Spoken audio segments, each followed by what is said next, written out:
একটা fresher recruit করার আগে আমরা দেখি সে কতটা কোচেবল, তার উইলিংনেস টু লার্ন কতটা আছে, এটা বোধহয় সবচেয়ে বেশি ইম্পর্টেন্ট। কেন কি একটা কোম্পানি যখন একটা ফ্রেশার হায়ার করে তার পেছনে 6 months to 7 months of effort দেয় ওকে ট্রেন করার জন্য।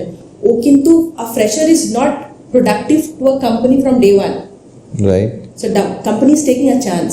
কিন্তু আমি যদি একজনকে হায়ার করলাম যে অলরেডি 1.5 year এক্সপিরিয়েন্স আছে অথবা সে ইন্টার্নশিপ করেছে, সো সেই ক্যান্ডিডেট আমার জন্য মোর প্রোডাক্টিভ, ইনভেস্টমেন্ট কম from the company's point of view. কিন্তু একটা কমপ্লিট ফ্রেশারের পেছনে আমার ইনভেস্টমেন্ট বেশি। তো সেই ক্ষেত্রে we have to see the other perspective, তখন আমাদের জাজমেন্টাল স্কিলটা কাজে লাগাতে হবে। প্লাস এই ক্যান্ডিডেটের কি মাইন্ডসেট, সে নিজেকে কিভাবে আপস্কিল করবে। লাইক ঠিক আছে, জব করলো, জবে ঢুকলো ইনিশিয়ালি, কিন্তু এরপরে কি, হোয়াটস নেক্সট।